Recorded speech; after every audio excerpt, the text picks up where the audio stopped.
to the World War II newspaper channel where we read the Chicago Tribune one day at a time, going through World War II as it happened through the eyes of those who lived it. If you enjoy content like this, please subscribe to this channel and click on the bell icon to get notifications when a new upload is going to premiere.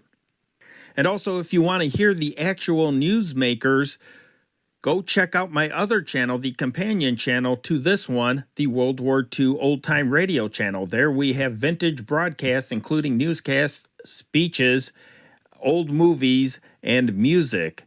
And subscribe to that channel and click on the bell icon. Now for the newspaper.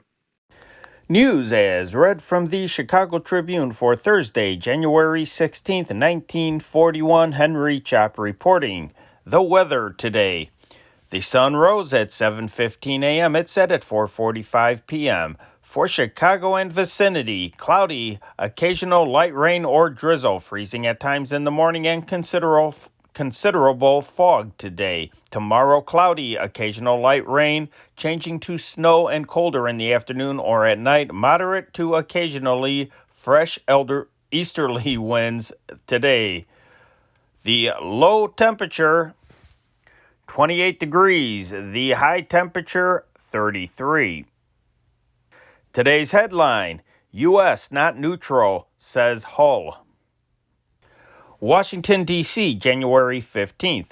American neutrality has vanished into thin air. The principles of international law have been scrapped, and the law of self-preservation must henceforth prevail, Congress was told today by Secretary of State Cordell Hull.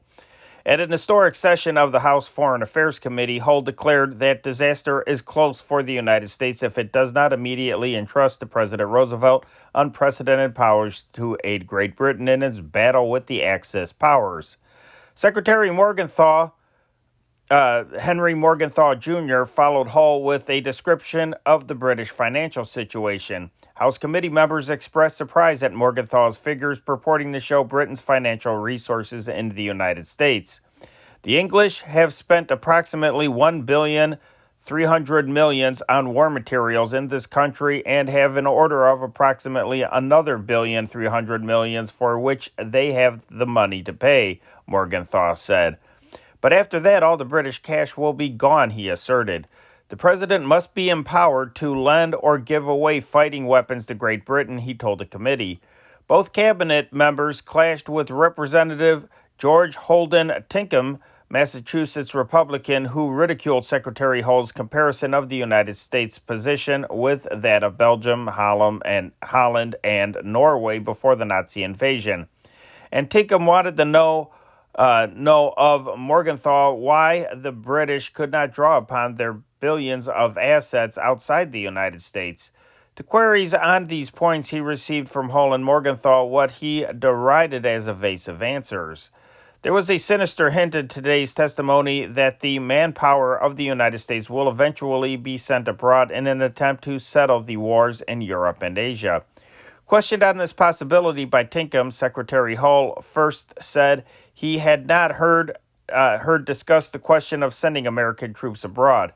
Pressed to say more, he declared that the president's bill described what aid would be given to Britain and carried no implications beyond that. Later, Representative Carl E. Munt, Republican South Dakota, again sought to obtain from Hull a definite statement such as was voiced by Mr. Roosevelt in several campaign speeches that American boys would not be sent to fight in foreign wars. Washington, D.C., January 15th. The Army has yielded its claims to 1,400 high-powered airplane engines on order with the Wright Aeronautical Corporation of Paterson, New Jersey, to the British government. The Army last week released 500 airplane engines. These are en route to Great Britain. The way also was cleared to give Britain first call on 900 more engines. This priority was granted after it was revealed that the Army has received fewer than 40 combat planes in the last 3 months, although the administration has launched the greatest airplane building program in the history of the nation. Release of the engines to the British marked the latest official act to extend every aid to Britain, even at the expense of the country's defense program. It was argued that the injury to the American program will be only temporary, as the Army ultimately will profit from increased production. Although President Roosevelt announced last November he had established a 50-50 rule of thumb under which the United States and Britain would divide the military aircraft production of this country, it was learned that more than 90% of the fighting planes produced in the United States are being shipped to England. The United States Army Air Corps has only a dozen first-class fighting planes equipped with armor, self-sealing gas tanks, and heavy firepower. Members of the Senate Military Affairs Committee disclosed today that the Army received only about 300 combat planes during 1940, of which 83 were bombers and the others fighters. The senators obtained this information at a confidential conference with War Department officials yesterday. The Army received more than 1,000 training planes last year. According to the senators, War Department officials refused to concede that most of the combat planes delivered during the last year are obsolete, but admitted some are better than others. Rear Admiral John H. Towers, chief of the Navy's Bureau of Aeronautics, told the House Naval Affairs Committee on January 9th that the Navy received 445 airplanes of all categories in 1940. In other official quarters, it was learned that fewer than 200 of these were combat planes. Thus, the combined air forces of the United States received not more than 500 combat planes during 1940. The British asked for and received the engines destined for the Army, although there is a serious shortage, particularly of high-powered engines in this country. The British want the 1,800 horsepower Wright engines for installation in the new four-motored English-built Stirling bombers. The British hope to have the 1,400 engines along with other purchases in England by March for a spring counteroffensive against Germany. Nazi submarines sank a British ship carrying 40 engines worth $1 million last week, and despite censorship, it has become known that 2 other vessels carrying aircraft have been sunk. London, January 15th. United States-made bombers have achieved a breakfast-to-tea time schedule and set a new transatlantic record in delivery flights to England, it was disclosed today. The pre-war record for transatlantic flights between Newfoundland and the British Isles was set by the Cambrai Imperial Airways flying boat in September 1937 when she flew from Botwood to Foynes, Ireland in 10 hours and 33 minutes. That mark has been broken time and again, said an authoritative aviation source, in partial disclosure of speed achieved in the ferrying, which the British hope will bring hundreds of planes by midsummer. This source would not, however, divulge the new record nor say who holds it. It is about 2,000 miles from Newfoundland to Britain, the shortest route from North America. Modern bombers, under favorable conditions, could fly that distance in well under 10 hours. Captain Pat Eaves of British Airways, who was flying airliners over India before the war, is one of the latest to achieve the breakfast-to-tea time schedule. Eaves, who is 31 years old, said he was bothered only by the terrific cold. In disclosing that flyers who breakfasted in North America had tea the same day in England, the British gave no close hint of the elapsed time, since breakfast could be any time before dawn and tea time from 3:30 to 6 p.m. It is to be noted, however, that a flyer en route to England from Newfoundland would lose 4.5 hours between the time zones. It is understood that some of the machines limited to long-range bombers have been piloted by Americans and Canadians, all volunteers. A school for training transatlantic pilots, it is understood authoritatively, has been opened in Canada. The planes thus being delivered are said to be Lockheed Hudson's Boeing B-17s, Lockheed Vega Venturas, and Consolidated Flying Boats. Aboard the British aircraft carrier Illustrious, January 15th. This scarred aircraft carrier, attacked for 7 hours on January 10th by German dive bombers, came into a Mediterranean port under her own power today. 40 or 50 German planes, making the heaviest attack upon a single British warship of this war, flung torpedoes at the Illustrious's sides and 100,000 pounds of high-explosive bombs at her flight deck in an unsuccessful attempt to put this newest of Britain's aircraft carriers under the water. The German pilots, diving head-on, plunged into a great wall of gunfire. They spattered the decks with machine gun bullets and dropped scores of bombs on the Illustrious's port and starboard sides. 7 hours of this violent assault ended at dark. The German pilots dived so low that the markings could be easily seen on their big Junkers planes. They dropped bombs all around the deck. Bomb splinters flew about the bridge and the rest of the carrier like hailstones. Bombs which dropped in the water near the ship so shook her that it seemed they would hurl her onto her side. 3 Germans dived in and dropped torpedoes a moment before the captain had ordered full speed, and the torpedoes cut harmlessly through the water a few feet off the stern. During all this struggle, the British planes which had taken off the ship's decks made the Germans pay. The final score in Nazi planes shot down was 12. Soon after the Illustrious reached port, fire squads had extinguished a small fire in her interior while shipwrights plugged the bomb holes, getting her ready to go to sea again. The dead on the Illustrious were taken out for burial at sea in the areas where they had fought. The wounded were sent to shore hospitals. Even in port, German and Italian planes have tried to sink the Illustrious. They have found her guns still firing. The British announced in London that the Illustrious and the 9,100-ton cruiser Southampton had been damaged in the air attack. The destroyer Gallant was also damaged by a mine or torpedo, the British said. Berlin, January 15th. Far from being able to withdraw naval forces from the Mediterranean, the British are compelled to reinforce their fleet there, the Germans declared tonight, giving the widest publicity to the British admission that the aircraft carrier Illustrious and the cruiser Southampton were damaged in the recent Italo-German air attacks. The Germans asserted the British admissions are only partial. According to German and Italian figures, Axis planes damaged 1 battleship, 2 aircraft carriers, 2 cruisers, and several destroyers. The first German account of the Stuka dive bomber attacks on British naval units in the Straits of Sicily on January 10th was made known today.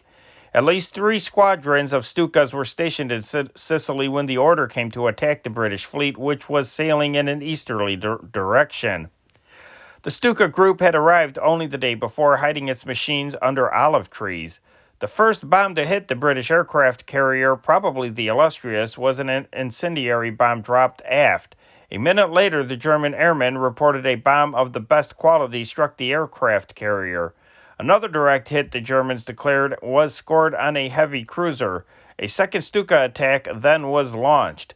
The Germans claimed that 3 more vessels, probably merchantmen, were hit. New York, January 15th. The 5,175-ton Greek freighter Nikos T was torpedoed and sunk recently in a submarine attack on a British convoy 500 miles west of Ireland, shipping circles reported today. The 400-foot vessel was said to have been with the Goodlay, a British freighter of 5,448 tons, which radioed on December 2nd that she had been torpedoed. The German High Command has said U-boats sank 15 ships totaling 131,000 tons on December 2nd. The Nikos T traded between Canada, England before the war.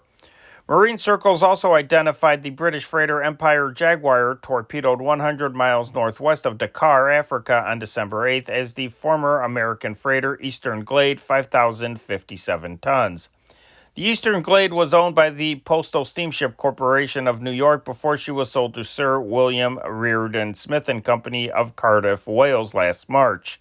She traded between New York, Norfolk, Jacksonville, and Galveston before the war.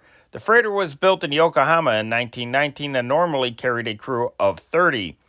Marine authorities listed 2 Norwegian freighters, the Brandanger 4,624 tons, and the Marstenen, 1,832 tons, as war losses, but gave no details. The vessels had been operating under British orders. The Brandanger traded between Los Angeles, Seattle, Portland, Oregon, and Liverpool, England. The Marstenen was last reported leaving Norfolk almost a year ago for Glasgow. Athens, January 15th. Greek soldiers in a surprise attack launched during a snowstorm have blasted the Italians out of important high positions in the central sector of the Albanian front and held them against several counterattacks, the government spokesman declared tonight. The speedy arrival of Greek reinforcements helped the attackers retain their grip on the positions, he said. Mortars, machine guns, munitions, and other material were captured in this action. In another part of the front, the Greeks captured 3 guns in good condition. Earlier, the government reported the Greeks had driven their foes back in a thrust toward Berat and that the Italians, after 2 unsuccessful counterattacks, had withdrawn to naturally fortified positions north of Klissura, which fell last week. An Associated Press correspondent at the front reported rickety old cars and farmers with trains of stubborn mules formed a supply line to move food and ammunition to Greek soldiers. This line operated, he wrote, through wild country where the best roads are only ruts frozen on the mountainsides. Fascist positions in the coastal sector, where a Greek force recently claimed heavy gains in a drive on Valonia, the only southern Albania seaport remaining in Italian hands, were said in Greek dispatches to have been subjected to heavy artillery fire. Artillery activity was noted also in the Klissura region. The Greek Home Security Ministry today reported this incident. An enemy submarine came up to the surface off the coast of an island in the Aegean Sea, machine-gunned unsuccessfully from close range a country policeman who was sitting on the shore, and then made off. With British forces in Libya, January 15th. Heavy sandstorms subsided today after lashing the North African desert for a week, and British troops took quick advantage of the opportunity to hasten the movement of all equipment into position surrounding Tobruk in preparation for attack on that besieged Italian fortress. Only yesterday, the sands were swirling through the air by the ton, catching in men's throats and nostrils and filtering into machinery. The air was pure and brisk today, and soldiers went about their work with redoubled energy. British guns are firing into Tobruk, and the Italians reply, sometimes with a show of energy, but usually in weaker fashion. As at Bardia, already captured by the British, the Italians have at least 1 big naval gun planted ashore. British armored units have firmly in their grasp the region west of Tobruk, right up to the edge of the sea, and night patrols have made excursions clear into the rim of the town's defenses. As a result of British air bombardment, the Italians have abandoned every air base this side of the Akhdar Mountains, with the exception of Derna, British flyers say. At several of these abandoned fields, Italian planes still lie disabled on the ground.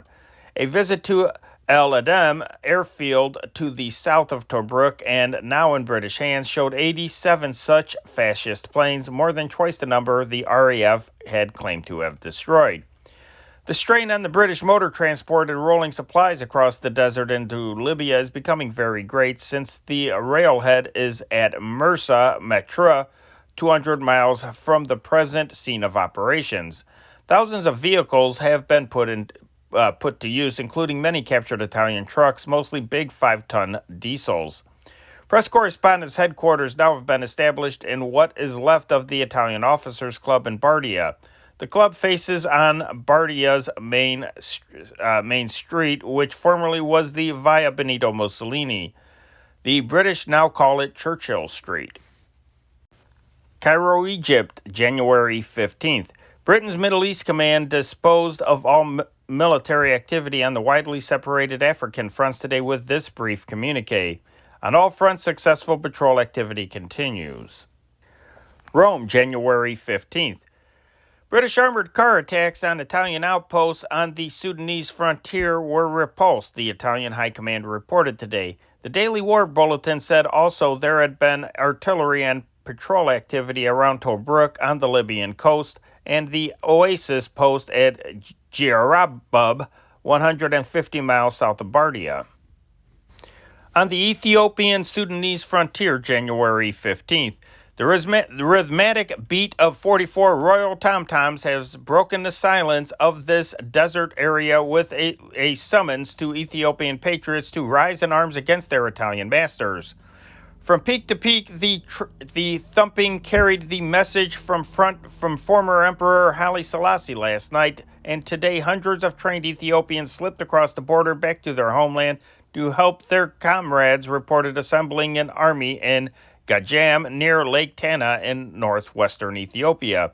The signal tells the natives the one-time Negus, the King of Kings, is near and that the moment for armed revolt approaches. London, January 15th. Sicily now is virtually a German island base. This was the general view taken here today, both in the press and in so-called authoritative circles. The possibility that the Germans had taken over the other Mediterranean island air bases, including Sardinia, was being reckoned with. The Germans' purpose, of course, seems to be to direct an air blitz attack on the British fleet and shipping. This, if successful, would threaten the British mastery of the eastern and western Mediterranean and also seriously weaken the military position of the land forces, whose success in the sweep into Libya is regarded as impossible without naval cooperation. The Royal Air Force was understood to be giving serious attention to this situation, and the attack January 12th on the Catania airdrome in Sicily, where German dive bombers are believed to be based, indicated that British counteractions against new perils in these waters already were underway. German flyers, presumably based at Catania, joined their Italian comrades in the air attacks on January 10th, which the British admitted had resulted in damage to the aircraft carrier Illustrious and the cruiser Southampton. Warning of the dangers to Britain from the new German move, the Evening Standard, published by Minister of Aircraft Production Lloyd Beaverbrook tonight, said that Adolf Hitler's occupation of key points in Sicily gives him quickly and with less risk the advantages he might have gained by the much-rumored march through the Balkans. London, January 15th. The developing German aerial offensive in the Mediterranean is intended to cut a way through the British Navy for transport of Nazi troops to the aid of the hard-pressed Italians in North Africa, British military informants said today. The German campaign admittedly presents dangers to the British, but it is expected to fail. The Germans said an informed source must operate from makeshift bases on the island of Sicily, while the RAF is flying from well-protected and well-equipped bases. TUI added the Nazi dive bombers have only a limited range and, operating from Sicily, are able to attack the British fleet only when it is in that range. With the British forces in Libya, January 15th, General Francesco Argentino, the dejected black shirt officer captured by the British 3 days ago, ended a hunger strike today, swept a tearful eye over the barren stretches of sand, and cried out, "For all I care about this desert, you can have it. I myself am a poet." His reserve broke and Argentino talked on almost amicable terms. He was the commander at Sidi Barrani, Egypt, first Italian stronghold to fall in the British onslaught, but the tears came when he referred to the fall of Bardia, Libya. London, January 16th. London had a minor bedtime blitz air raid just before midnight and early today, the first air attack after dark since Sunday, but the show put on by the German bombers and British night fighters surpassed any previous midnight performance over London. A few insignificant fires flared briefly. The real show, which thousands poured out to see, was the vapor patterns woven in the clear skies by the raiders and the darting fighters. Another alarm about 2 hours after the first alarm was preceded by a series of heavy explosions.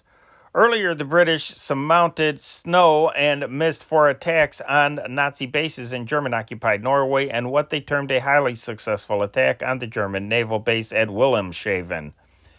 In the only continual operations reported by the Air Ministry, flyers of the Coastal Command were said to have hit the air base at Mandal on Norway's Skagerrak coastline and Faroes airdrome on the West Norwegian port of Stavanger. One plane also scored 2 direct hits on a motor ship in Stavanger Roads, the communique continued, and another bombed an important railway bridge. Hamilton, Bermuda, January 15th. Agreeing to the introduction of fresh legislation covering imports to be used in constructing United States air and naval bases here, the Bermuda Assembly today endorsed a recommendation by the governor that the laws authorizing exemptions from customs duty were reconsidered every 3 months. A bill exempting certain items will be substituted for the Customs Tariff Act of 1940.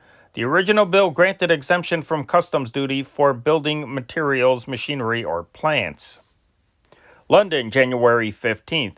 In a move that makes diplomatic history, Great Britain has named Sir Gerald Campbell, British High Commissioner to Canada, as a second minister to the United States. The British Foreign Office made the announcement officially tonight, less than a week after it confirmed the elevation of Sir Neville Butler, counselor of the embassy at Washington, to the rank of minister. Never before has the British government had one minister, let alone two, in addition to its ambassador at Washington. Although Sir Neville was appointed first, informed sources said Sir Gerald would act as second in rank to the new ambassador, Viscount Halifax. He served as British Consul General in San Francisco and New York and left the latter post in 1938 to become High Commissioner to Canada. London, January 15th. Minister of Economic Warfare Hugh Dalton was said authoritatively today to be investigating reports that Russia proposes to form a 200-vessel merchant fleet to carry produce from the Americas to Russia. This reported plan was seen here as of great significance to Britain's blockade of Germany, since informed persons believe Russia's trade obligations with the Reich cannot be fully met from her own resources. Imports of oil, cotton, and corn, for example, would release equivalent quantities for Germany. The number of ships is regarded as probably exaggerated, but any substantial move by Russia would have serious repercussions on the blockade, it was said. New York, January 15th. French military men declared that German agents, sometimes working behind the French lines in French uniforms during actual fighting, played a tremendous role in the military campaign which crushed France. Many French officers say they are sure a gigantic spy ring operated inside the French army. One French officer commanding a tank unit near Sedan in early June was fighting determinedly to halt the German advance. In the midst of the battle, a French army motorcycle raced up to him. A man in a French captain's uniform handed him what appeared to be an official command to withdraw. It was signed, stamped, and looked exactly like an army order. Yet, when the withdrawal had been effected, leaving a wide gap in the lines through which the Germans poured, French field headquarters reprimanded the tank commander for abandoning his position without direct orders. The officer produced the paper, and the brigade commander pronounced it false. In the German fight to cross the Meuse River, 2 French artillery batteries received an order by telephone to withdraw to the south side of the Meuse. They were told additional guns were being placed there to strengthen the defenses. When the batteries arrived, they found the position had been shifted and German units were encircling them. They were forced to abandon their guns and ammunition to escape. As the Germans moved through northern France toward the English Channel, British soldiers in Rennes received an order to load and evacuate a trainload of ammunition. Working all night, they had the shells ready to move early on a Saturday morning. The order came through that the train was to leave at 10 p.m. The British were surprised to wake up Sunday and find the train still in the yards. The same morning, a squadron of German bombers came over, made straight for the train, and destroyed it. Intelligence officers discovered that on Saturday night, after the train's departure had been delayed by false orders, someone had painted the tops of the freight cars white, giving the German aviators a perfect target. When the Germans marched into the Maginot Line, they carried complete plans of the major defense works, including equipment, the numbers of the garrisons, and the location and firing power of each gun turret. Some of these plans were dated as far back as 1937. Only in a few instances did they have to be corrected. An Alsatian who was connected with the mechanical department of a newspaper told me several days before the Germans entered Paris that he was getting ready to leave before the Boches get here. A day or so after the occupation, I met him dressed in a German captain's uniform. "You never suspected it," he laughed, "but don't feel badly about it, neither did the French." During the winter lull in fighting, fraternizing between French and German soldiers produced many stories. French censors nearly always killed such accounts because of orders that there was to be no joking about the war. Here is one of the best. The story of the 4 little pigs is famous in Paris. It goes like this. There were French and German outposts facing each other on 2 ridges in the Sarre region. In the valley was a small village abandoned except for an old man who had a wine shop. Every day from 2 p.m., the French soldiers would go to the village for a glass of wine. Promptly at 4, they would leave, and the Germans would take their places until 6. One day the French caught 4 little pigs in the woods. They put them in an empty house, and after they had their wine, carried off 2 of them. They left the others with a note saying, "For our German comrades." The next day they found the pigs gone and a note tacked to the wall, "Thanks for the pigs from your German comrades." Bern, Switzerland, January 15th. Return to France of French soldiers interned in Switzerland was authorized by the Swiss Federal Council today under a previous agreement between France and Germany. In addition to approximately 43,000 French, there are more than 20,000 Polish attorneys in Switzerland. It was reported the French had agreed in principle to take the Poles. London, January 15th. Outspoken support by Lieutenant Colonel R.C. Bingham for the old school tie caste system, which had been condemned by Labor Minister Ernest Bevin and was officially declared obsolete at the outbreak of the war, precipitated a controversy in military circles today. Each school had its own distinctive identifying tie. In a published letter, Bingham complained that officers commissioned from the middle, lower middle, and working class have largely fallen down. Man management in the Army, he added, cannot be taught but is an attitude of mind which is instinctive with the old school tie men. Government quarters commented that the practice of seeking officers from a small social caste is out of date. London, January 15th. Wider use of compulsory powers to shift workers from place to place and more training in factories were urged today by a government committee on national expenditure to meet a shortage of skilled labor in British war industries. The committee also recommended that reduced hours, now in effect for many workers, be universally applied in order to prevent men from moving from place to place in search of overtime rates. The 3-shift system, it said, is an ideal to be aimed at in every possible case. Lyons, France, January 15th. A Lyons court today sentenced 21 persons to serve from 4 to 6 months in prison for having spread communist propaganda. They printed communist tracts on duplicating machines. Hundreds of arrests for communist activities have been reported in recent weeks. In the Lyons region, the sale of mimeograph machines has been outlawed, and everybody owning one has been ordered to declare it to the authorities. Vichy, France, January 15th. Christmas cards now are reaching Vichy from America. The envelopes have been carefully clipped open and then closed with a sticker on which is stamped "Opened by Examiner." It is not clear whether the envelopes were opened by American officials in New York and in the New York Post Office or by British censors in Bermuda.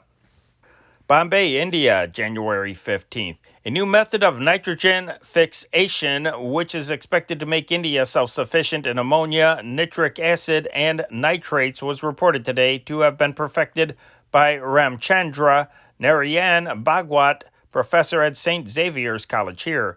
Bhagwat, it was said, found that water and air can be made to combine by the use of catalysts prepared from waste materials and yield ammonia or nitric acid directly. Nitric acid is used extensively in the manufacture of explosives, nitrates as fertilizer. Present methods of ammonia production, the Haber, German, and Claude, French, do not get the ammonia directly, but have to purify the nitrogen and hydrogen they get before it can be subjected to catalysts to produce ammonia. Quito, Ecuador, January 15th. A mob last night wrecked the offices of Transocean German news agency. It beat and gagged a watchman and then smashed furniture and machines for receiving news by radio. And now for national news. Washington, D.C., January 15th. The Navy Department announced today that Navy yards are being placed on a 3-shift basis and a 6-day week as rapidly as possible in order to speed construction of a 2-ocean Navy. Reporters were told that most yards have been on a 6-day, 48-hour week, and that some have started the 3-shift system. In some yards, 2 10-hour shifts may be employed in order to permit the overhauling of machinery between shifts. In all instances, it was said that workers are being paid overtime for hours worked in excess of the 40-hour week, which the administration has claimed as one of its greatest measures of social progress. The The 40-hour week is being scrapped in the Navy because it is felt that the government can hardly call upon workers in private industry to redouble their efforts unless its own employees do likewise. Army and Navy officers long have advocated abandonment of the 40-hour week as a defense bottleneck, but new dealers repeatedly prevailed upon the president to hold fast to his social legislation. A general 6-day week in defense industries was urged yesterday by Glenn L. Martin, aircraft manufacturer. Detroit, Michigan, January 15th. Henry Ford today dedicated the Navy Training School, which he established at Dearborn with cooperation of the United States Navy. Construction work, which has been proceeding day and night, was interrupted only briefly today for a formal commissioning ceremony attended by Henry and Edsel Ford, Rear Admiral C.W. Nimitz, Chief of the Bureau of Navigation, and other representatives of the Navy. The trainees, all apprentice or second-class seamen, are to receive 3 months courses in various mechanical and technical lines in the Ford Trade School or in the Ford factory. When the project is fully developed, it is expected to turn out 330 trained electricians, machinists, mates, diesel engine operators, and officers each month. The recruits will be under Navy jurisdiction at all times, but instruction will be given by Ford instructors. Washington, D.C., January 15th. The House Naval Committee unanimously recommended legislation today to authorize a $300 million strengthening of anti-aircraft defense of the fleet, including the addition of many pom-pom guns to combat dive bombers. Rear Admiral W.R. Furlong, Chief of Ordnance, told the committee a major part of the program would involve the installation aboard larger warships of a new type of 5-inch anti-aircraft gun, which he said was the best we've ever had. He said it was effective 31,000 feet in the air and had a much greater horizontal range. In addition to the new guns, the committee was told the program provides for splinter protection for gun crews and other deck personnel. Rear Admiral Samuel M. Robinson, Chief of the Bureau of Ships, testified that protection included installation of thin plates of high tensile steel around the anti-aircraft guns. These plates, he said, would be opened at the top to allow the guns to be aimed in any direction. New York, January 15th. The first contingent of American soldiers to leave for military bases recently acquired from England sailed for Newfoundland from Brooklyn today on the old German liner America, seized by the United States in the World War and refitted as an Army transport. And the ranks were doughboys from the 2nd, 3rd, and 7th Corps areas: New York, New Jersey, Delaware, Pennsylvania, West Virginia, Maryland, and the Midwest. Officers asked that the number of men aboard and the type of units be excluded from press reports in the best interests of national defense.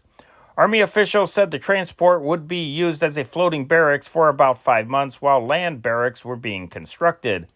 Lumber for the buildings was in the liner's holds, and Army trucks were lashed to her decks. Accommodations were arranged so that not more than 4 soldiers would share a room. The soldiers were under the command of Colonel Maurice D. Welty.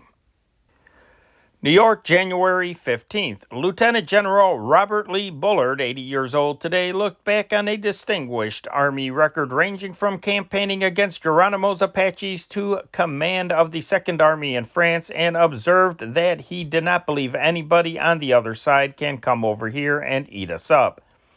He has some definite ideas about the military situation in Europe, but he refused to make any predictions, and here's why.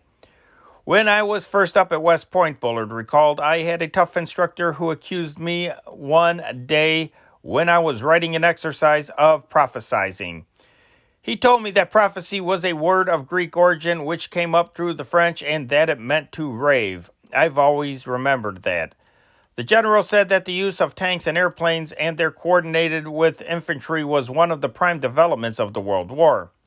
Asked if there had been any major changes in military tactics since then, Bullard said the only revolution in tactics was one in which the French and British did not join.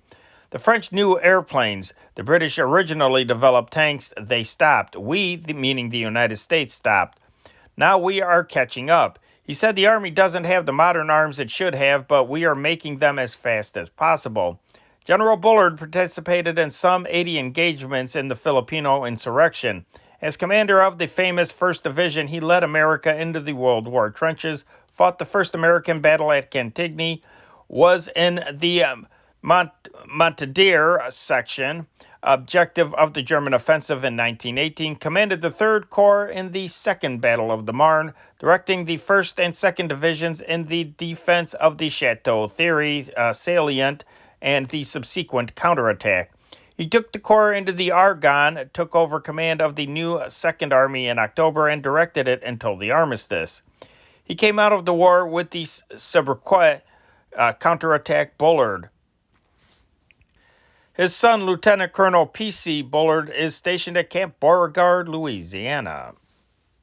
Bogota, New Jersey, January 15th. The first boy born in New York City on Armistice Day 1918, Arthur V. Christman, was inducted into the Army as a volunteer in Newark today and sent to Fort Dix for a year's training. Olympia, Washington, January 15th. Arthur B. Langley, attorney, was inaugurated governor of Washington today, ending a controversy in which he won out over his Democratic opponent, former Senator C.C. Dill, by less than 6,000 votes. Dill's supporters had contended crossover ballots whereby the voter put an X in the straight Democratic Party circle but also put a cross after Langley's name should not be counted. Langley is the first Republican governor in 8 years. The legislature is controlled by Democrats. New York, January 15th. The insistence of the United States Trucking Corporation that a truck driver involved in 5 accidents in the last year have his eyes examined led to a strike of 300 union drivers last Friday. It became known today when the company filed a $100,000 damage suit against Local 807 of the International Brotherhood of Teamsters, an AFL affiliate. Joseph L. Sealer, president of the company, said the unusual dispute arose after Charles Lawson, a 61-year-old driver, had struck a parked automobile with his 7.5-ton truck, demolishing the auto and injuring its chauffeur, it being his 5th accident in a year. Because Lawson wears heavy glasses, the company superintendent instructed him to report to the State Motor Vehicle Bureau for an eye test, at the same time assuring him that he would receive full pay for time spent in the process. Lawson, according to Seiler, refused to be examined and was supported in his refusal by Thomas Clark, business agent for Local 807. When the company said Lawson would not be permitted to drive, the strike followed. Philadelphia, Pennsylvania, January 15th. A father shot his baby daughter, 16 months old, in the head and seriously wounded her late today as she lay in her carriage on a street, police said. His estranged wife, Mrs. Winifred Braun, 32, who was wheeling the carriage, said he engaged her in an argument and then fired 5 pistol shots into the carriage. Only 1 bullet struck the baby. The father disappeared into a crowd. New York, January 15th. 4 men were indicted by a federal grand jury today on charges of swindling Miss Johanna A. Bayer, 73 years old, of Garden City, New York, of more than $60,000, her life savings. Those indicted were Samuel J. Mustaine, New York, under sentence of 3.5 years for another mail fraud, Alfred C. Letters, Springfield, Illinois, oil promoter, D. Stewart White, salesman, and Willard J. Thomas, Philadelphia, salesman. The indictment alleged Miss Bayer was fraudulently induced to invest in Illinois gas and oil leases and in shares of several non-existent concerns. Shreveport, Louisiana, January 15th. Katharine Hepburn, stage and screen star, escaped injury today when her automobile went into a ditch at Mounds, Louisiana, to avoid collision with a truck. And now for local and regional news. National headquarters of the America First Committee announced yesterday that Brigadier General Thomas S. Hammond, chairman of the Chicago chapter, and Hanford McNider, a member of the National Committee and former national commander of the American Legion, would appear before the Foreign Affairs Committee of the House of Representatives in Washington, D.C., to testify against the president's bill requesting war dictatorship powers. Chairman Saul Bloom of the House Committee wired General Robert E. Wood, national chairman, yesterday that representatives of the America First group would be permitted to testify during committee hearings. The appearance of Hammond and McNider before the committee will be a part of the nationwide protest movement being organized against the bill by the America First Committee. Thousands of protests demanding defeat of the bill continued to pile up yesterday at the offices of the Chicago chapter of the America First Group at 80 East Jackson Street. Since the drive against the bill began Monday, more than 92,000 persons have asked that their names be attached to protest petitions and sent to their congressmen. Volunteers worked late again last night at headquarters preparing petitions for each congressional district. Officials estimated that during the day 45,000 signatures were received. 5 telephones brought an average of 960 names an hour all day long. More than 3,000 letters were received, each listing from 1 to 50 names of persons opposing the measure.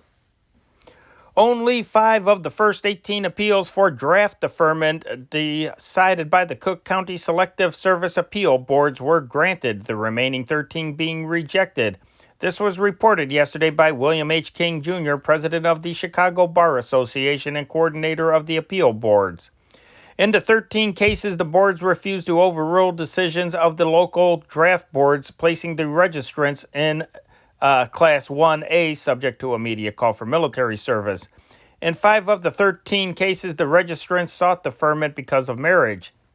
King announced that up to yesterday, 394 appeals from draft board decisions had been received by the 8 Cook County appeal boards.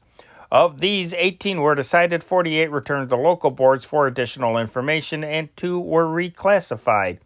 Rulings in the remainder of the cases will be made as quickly as possible, he said.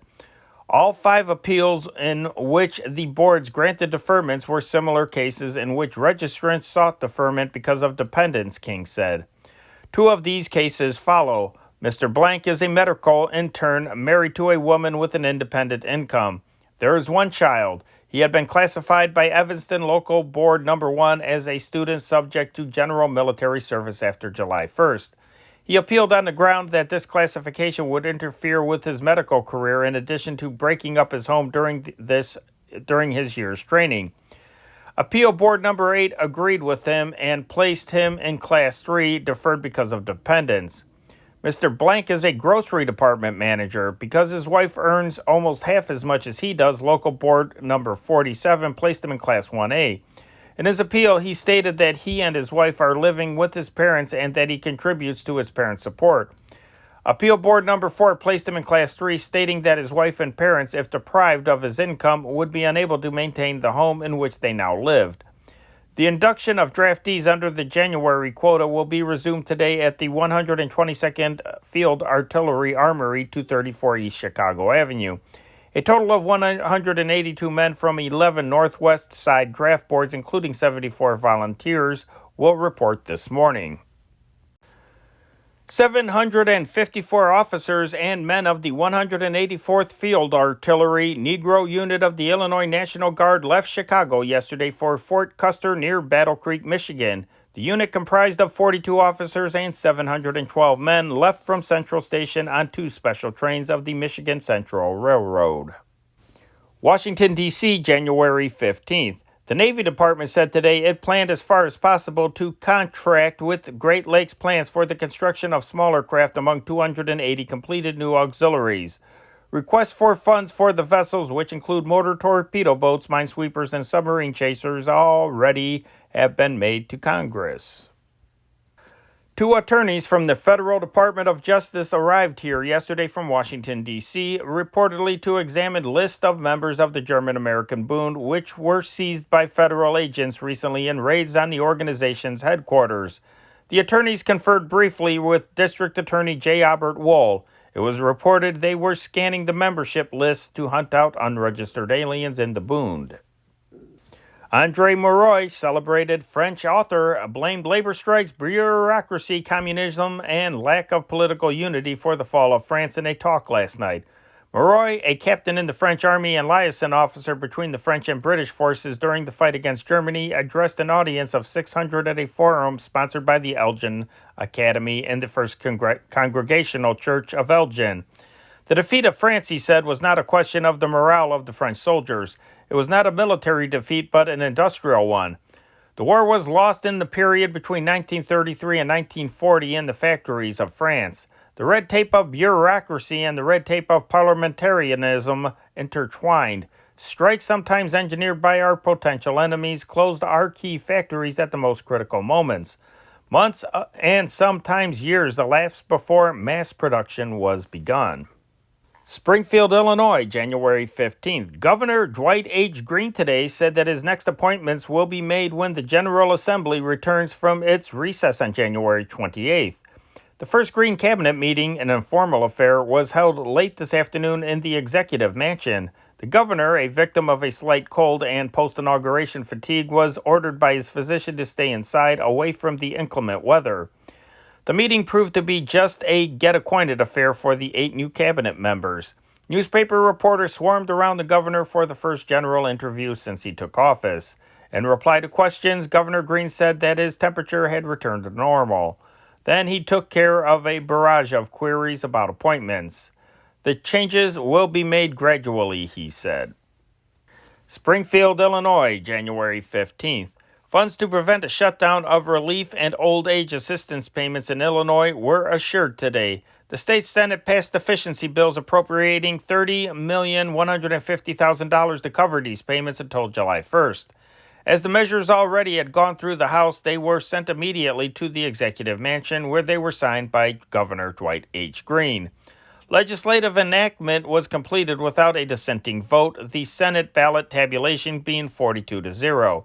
The same unanimity prevailed when the measures were approved the last Monday in the House. 2 members of the Budgetary Commission, Senator Earl B. Searcy, Republican Springfield, and Representative Reed F. Cutler, Republican Lewistown, sponsored the measures, which were drawn by the commission after its members had established the need during the Chicago hearings. Victorious Republicans back from the inaugural at Springfield took over Chicago divisions of the state departments yesterday and settled down to work.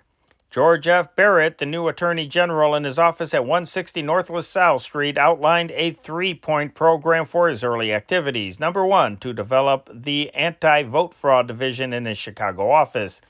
Number 2, to plan an intensified campaign against crime throughout the state. And number 3, to achieve close cooperation with all of the state's attorneys, sheriffs, and other law enforcement agencies in the state.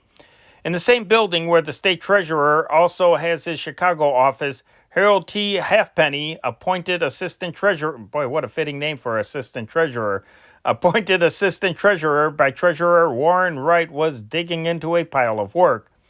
At State Auditor Arthur C. Luter's Chicago office at 3 North LaSalle Street, the switchboard operator said that A.A. Mueller was the new man in charge.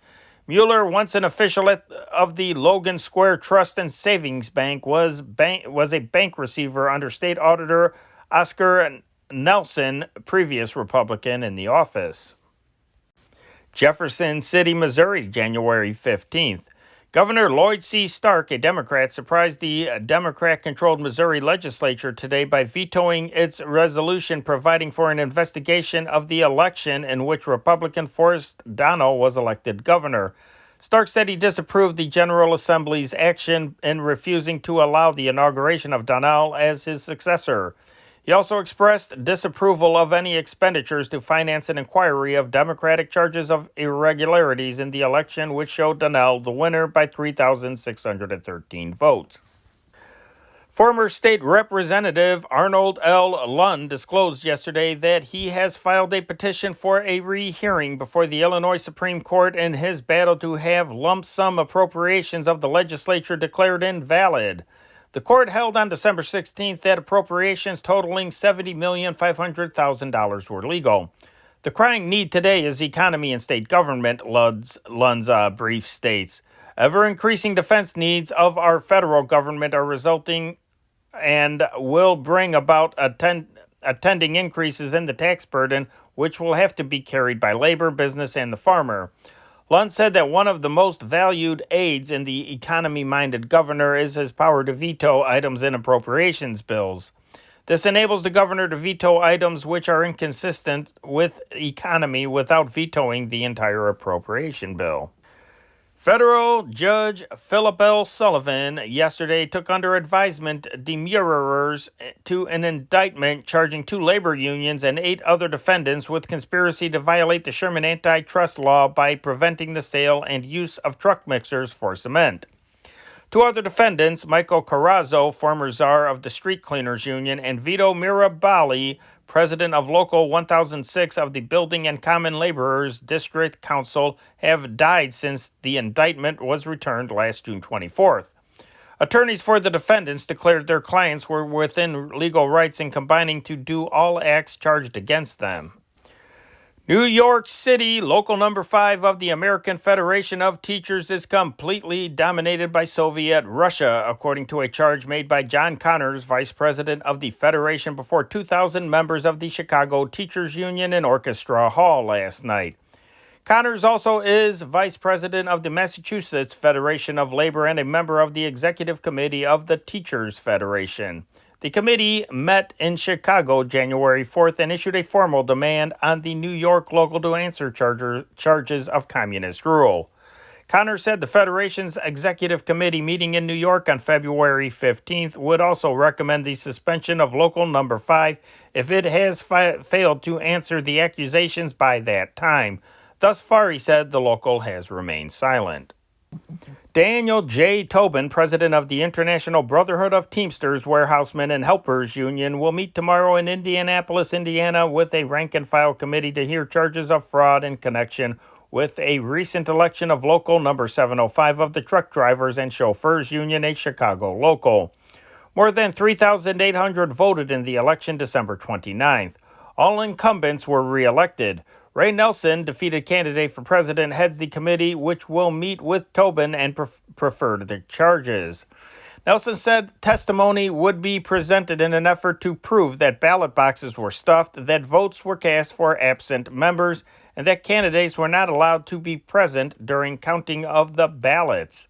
H.E. Wood, secretary-treasurer of the union, said there was no dishonesty or fraud on the part of the incumbents. He said the votes were tallied by a firm of accountants which certified the election and that no member of the union took part in the counting. Judge Thomas A. Green found 2 suspended policemen not guilty yesterday on charges of aiding in burglaries. The men are John Kennedy and Anthony J. Crane, both 40 years old, who were temporarily suspended after James Roussel, a watchman, had named them as accomplices in stealing several $100s worth of cigarettes from the Apex Cigarette Service Incorporated, 4220 Lincoln Avenue. At yesterday's hearing, Russell, who is 21, repeated the charges. Both policemen denied aiding Russell and said they never met him except when investigating thefts at the Apex firm.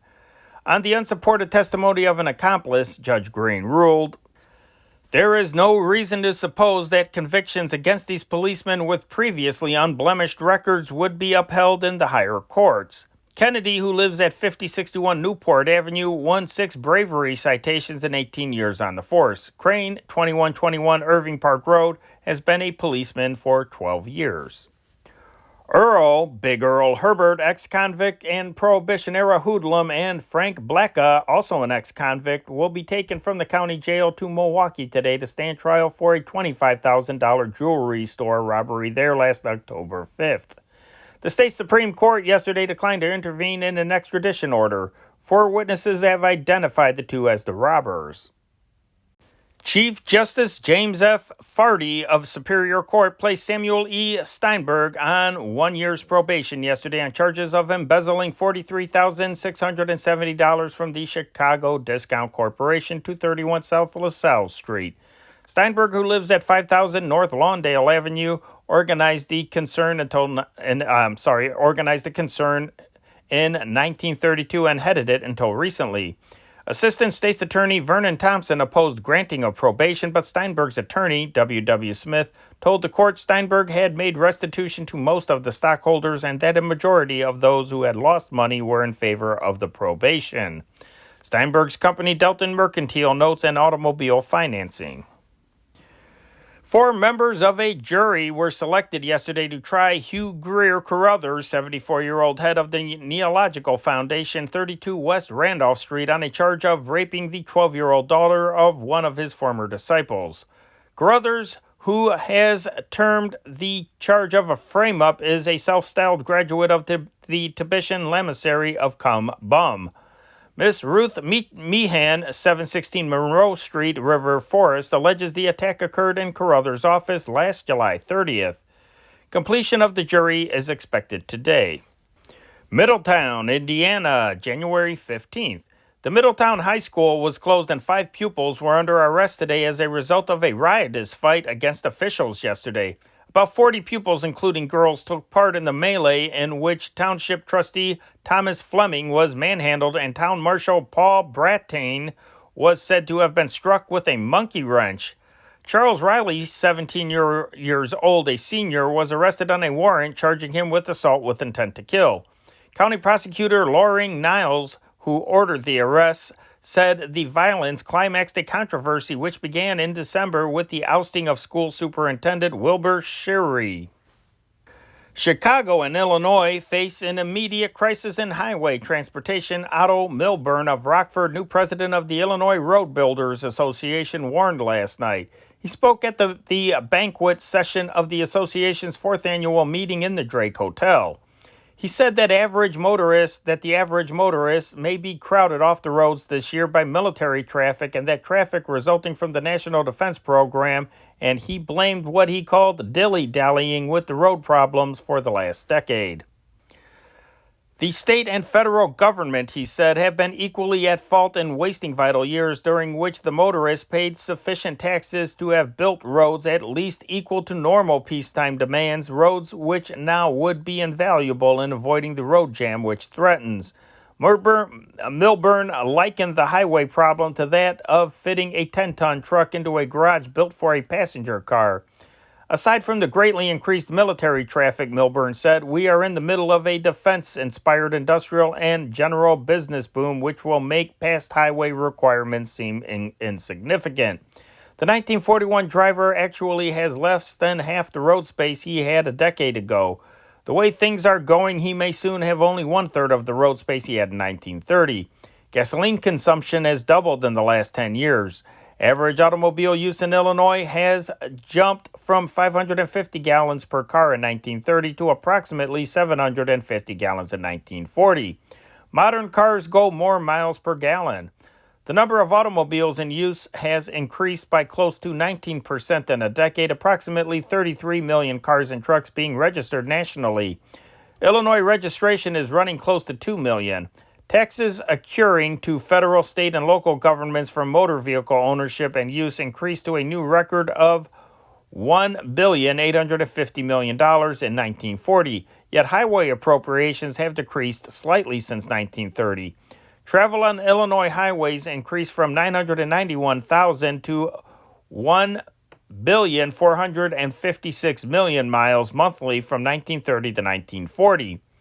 A record high of $67,025,000 in motor taxes was paid in Illinois in 1940, compared with $45,960,660 in 1930.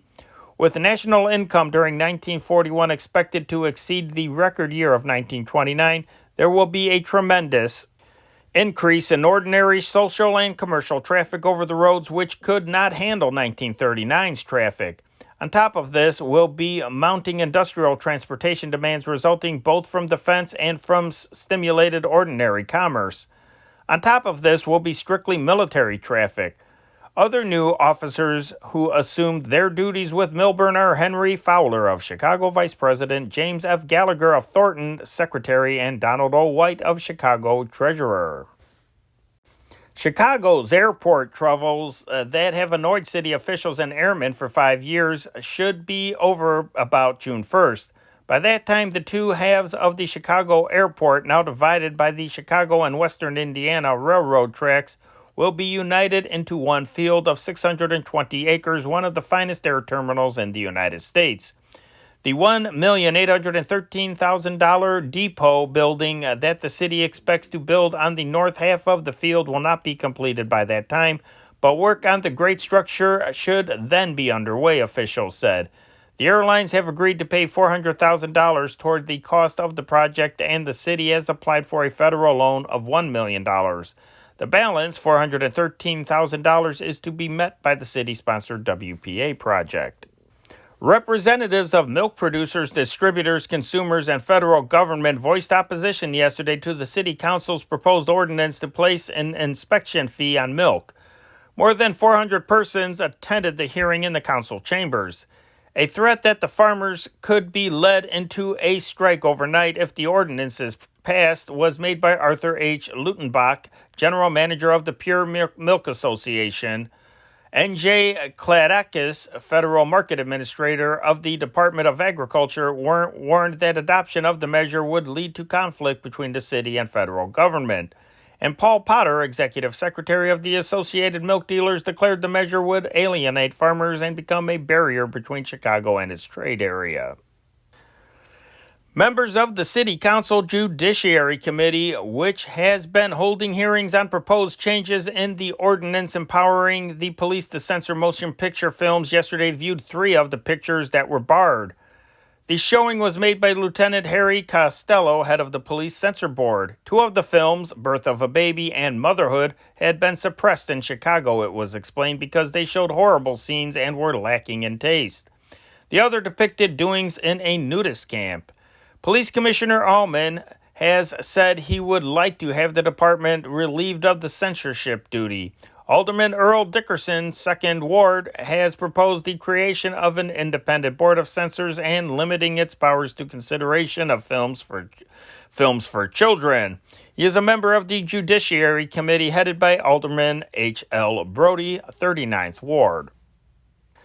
Construction of 2 additional frequency modulation broadcasting stations in Chicago was authorized yesterday by the Federal Communications Commission. WGN recently was authorized to build an FM station. The Columbia Broadcasting System Incorporated and WJJD Incorporated received their permits yesterday. A spokesman for CBS said its FM station would be built on top of the building at 1 North LaSalle Street. WGN's FM station will be erected on top of Tribune Tower with an antenna attached to the flagpole. FM stations provide high-fidelity radio reception and reduce static. And in sports, New York, January 15th. Midwestern teams earned an even break in their basketball doubleheader tonight in Madison Square Garden. Bradley winning the opener from St. Francis 58-47, and DePaul of Chicago losing the second game to Long Island University 44-30. The games were played before a crowd of 11,602. The start of the DePaul contest was drab as the Chicagoans failed to penetrate the New Yorkers' defense on Long Island, missed repeatedly with set shots. After the score had been tied 4 times, DePaul took an 18-17 lead at the intermission.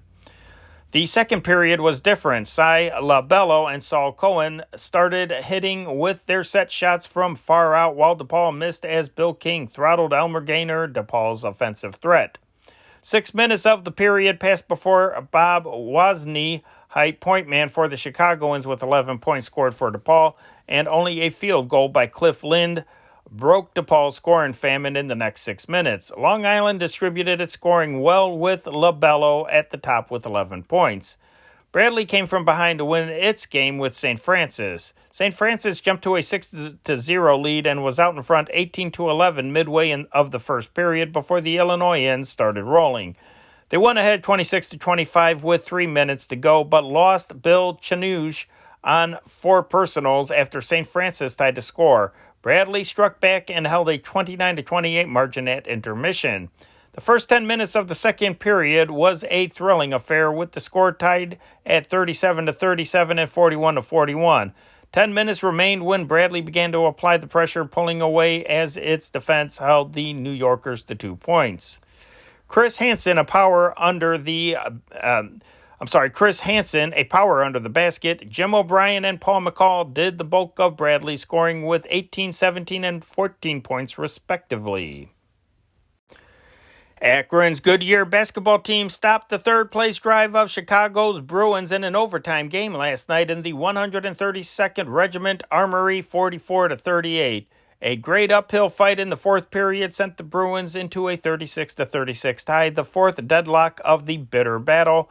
But here the fires died out and Akron ran away with the game in the extra 5 minutes.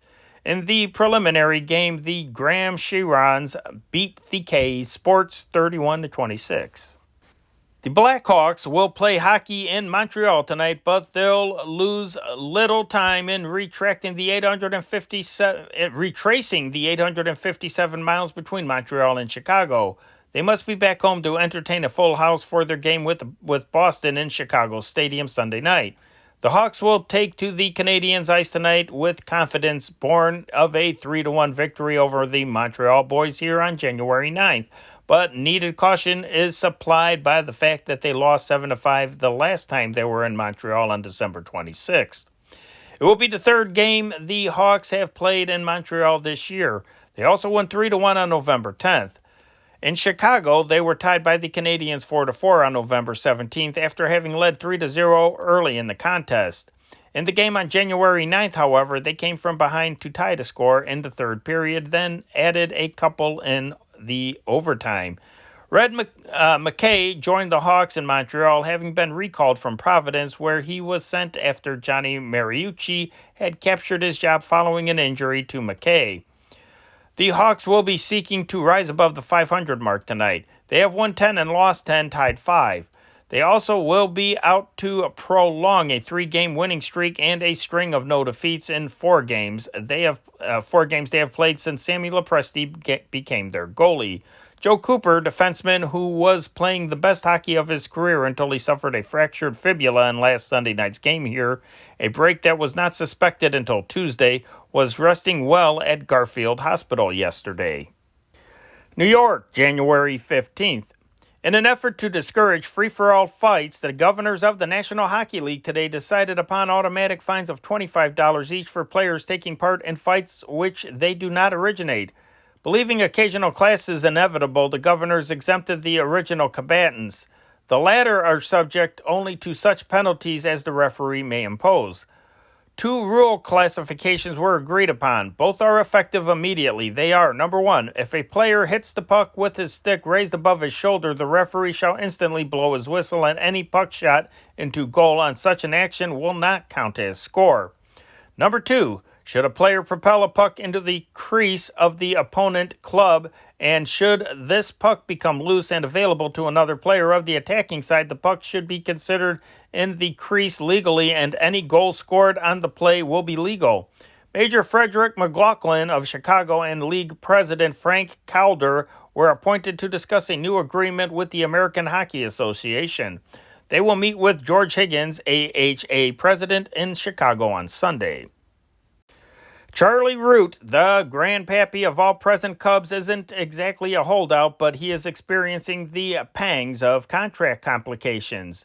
The attack, presumably caused by the club's invitation to sign at a lower wage for 1941, was severe enough to bring the veteran into Chicago yesterday, all the way from his ranch in Central California.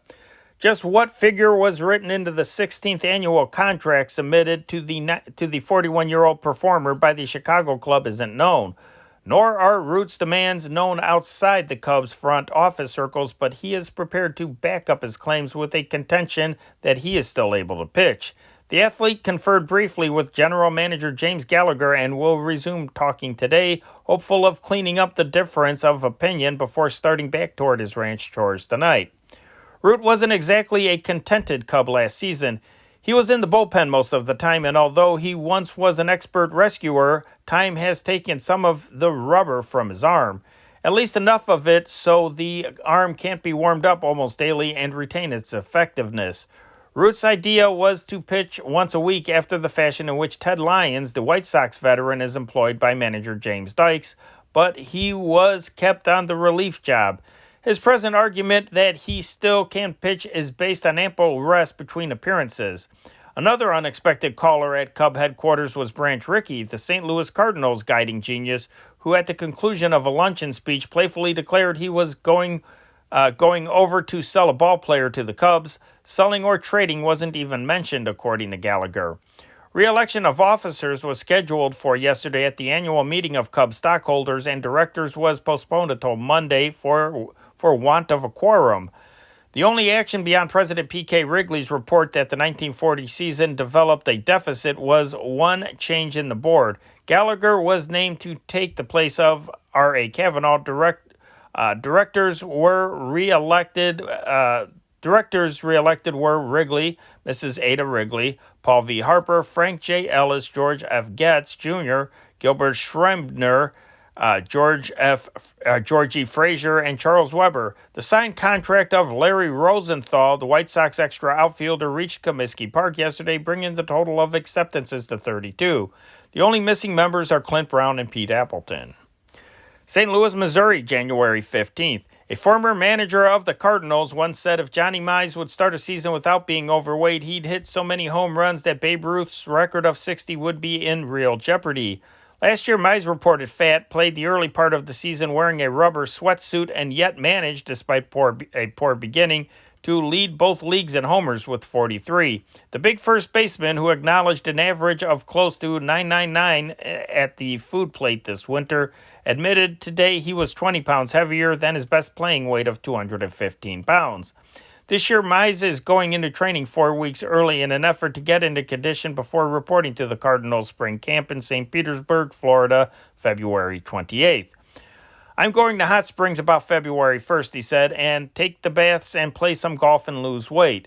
I hope to take off at least 15 pounds before I go to Florida.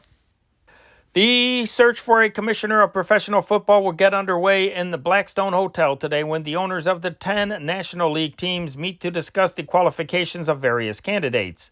The meeting was made necessary when Arch Ward, sports editor of the Chicago Tribune, recently declined an invitation to accept the position, which would give the commissioner even more power than K.M. Landis exercises as commissioner of professional baseball. No information has been forthcoming on the identity of the candidates, although the rumor has given prominent mention to Grantland Rice, syndicate writer, Colonel John R. Clipstrick, president of the Madison Square Garden Corporation, and James A. Farley, former Democratic chairman and postmaster general, and several newspaper men. Owners Art Rooney and Bert Bell of the Philadelphia Eagles will have additional business in the city today, being scheduled for another meeting with Pete Cawthon, former Texas Tech coach. Cawthon is being sought as coach of the Eagles. He conferred with Rooney and Bell in Philadelphia over the weekend and came to the Loop yesterday from his Texas home. George Wilson, Chicago Bears end, returned to the city yesterday with his family from California, where he starred in the Bears' victory over the National League All-Stars last month to report he had finally been taken out of a play. Wilson's automobile skidded on an icy pavement at Clifton, Illinois, Tuesday night and rolled down an embankment. None of the 5 occupants, including Wilson's infant daughter, was injured. Wilson said Mrs. Wilson, her mother, Mrs. Claire Moore, and the baby continued the journey by train that night. He and his brother-in-law, Billy Moore, age 16 years old, drove the car in yesterday. New York, January 15th. Fritzy Zivik, who Friday night will defend his welterweight title against the man from whom he won it last October, said at the conclusion of his boxing drills today he will knock out Henry Armstrong in their Madison Square Garden bout scheduled for 15 rounds. Zivik weighed 147 pounds after his workout. He declared that if Armstrong changes his style by straightening up and boxing instead of ripping in, he will flatten the former champion. And that is sports, and that is news. Henry Chop reporting for Thursday, January 16th, 1941. Have a swell day.